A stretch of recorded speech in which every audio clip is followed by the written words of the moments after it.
The origins of the Cold War can be traced back to the uneasy alliance between the United States, the Soviet Union, and the United Kingdom, known as the Grand Alliance, which was formed during the Second World War to defeat their common enemy, Nazi Germany. Despite their ideological differences, the leaders of these three powers, Franklin D. Roosevelt of the United States, Joseph Stalin of the Soviet Union, and Winston Churchill of the United Kingdom, came together to cooperate against a greater threat. However, as the war neared its end and the focus shifted to the future of post-war Europe, tensions began to surface among the Allies, revealing deep-seated disagreements that would eventually lead to the Cold War.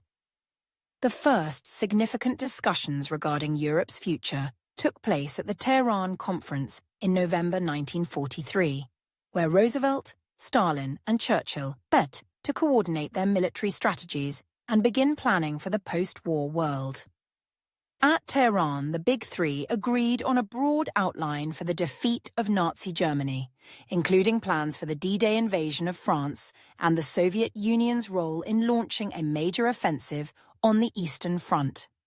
Beyond the immediate military concerns, the leaders also discussed the post-war political landscape of Europe. Stalin sought assurances of Soviet influence in Eastern Europe, arguing that the Soviet Union needed a buffer zone of friendly governments to protect it from future threats. Roosevelt and Churchill were wary of Soviet expansion but recognized the need for cooperation and unity in the fight against Hitler.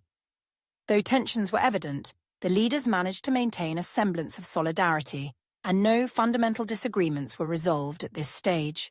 These discussions continued at the Yalta Conference in February 1945, where the Big Three met again to make more concrete plans for the post-war settlement.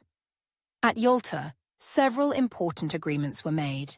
It was decided that Germany would be divided into occupation zones, controlled by the United States, the Soviet Union, the United Kingdom, and France. The leaders also agreed on the need to establish the United Nations to promote peace and security after the war. However, the question of Poland's future became a major point of contention.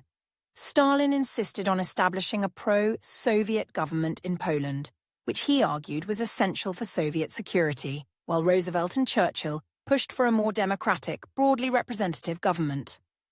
A compromise was reached, allowing for a reorganized government that included both communists and non-communists, with the promise of free elections. Yet, this agreement was vague and open to interpretation, reflecting the underlying mistrust between the Allies. Despite the outward show of unity at Yalta, significant differences remained unresolved, particularly concerning the balance of power in post-war Europe. The tensions between the Allies became more pronounced at the Potsdam Conference in July 1945, which took place after the defeat of Nazi Germany. By this time, significant changes had occurred. Roosevelt had died in April 1945, and his successor, Harry S. Truman, was far less inclined to accommodate Stalin. Additionally, Churchill was replaced mid-conference by Clement Attlee following the British general election. At Potsdam, the leaders confronted each other over several contentious issues. The future of Eastern Europe, particularly Poland, remained a critical point of disagreement. Truman and Churchill, and later Attlee, were alarmed by the Soviet Union's actions in Eastern Europe, where Stalin had begun installing communist governments and suppressing opposition, contrary to the spirit of the Yalta agreements. Truman expressed his concerns about Soviet expansionism and insisted on free elections and democratic governments in Eastern Europe, while Stalin defended his actions as necessary for Soviet security. Another source of tension at Potsdam was the issue of reparations. The Soviet Union, having suffered immense devastation during the war, demanded substantial reparations from Germany to rebuild its economy.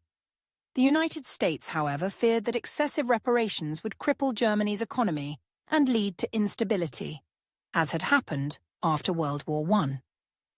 Truman's decision to inform Stalin about the successful testing of the atomic bomb during the conference added to the strain, signaling the United States' technological superiority and creating a new dynamic in the post-war balance of power.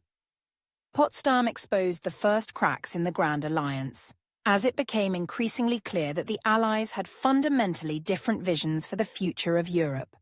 The agreements reached at Potsdam were limited and left many issues unresolved, laying the groundwork for future conflicts.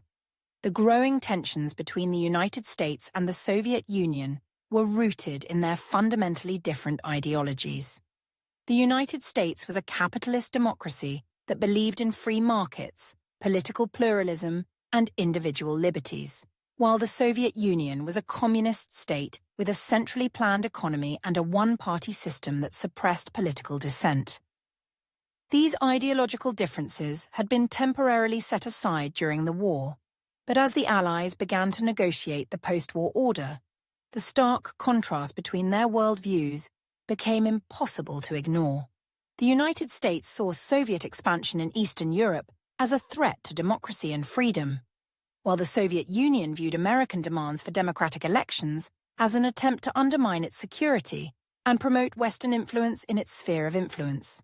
The ideological divide was further exacerbated by mutual suspicions and fears. The Americans were alarmed by the spread of communism and perceived Soviet actions in Eastern Europe as the beginning of a broader attempt to expand Soviet influence globally.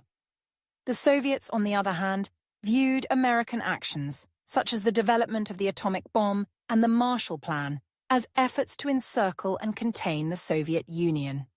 As both superpowers became increasingly suspicious of each other's intentions, the spirit of cooperation that had characterized the Grand Alliance during the war disintegrated, giving way to a period of intense rivalry and competition that came to be known as the Cold War.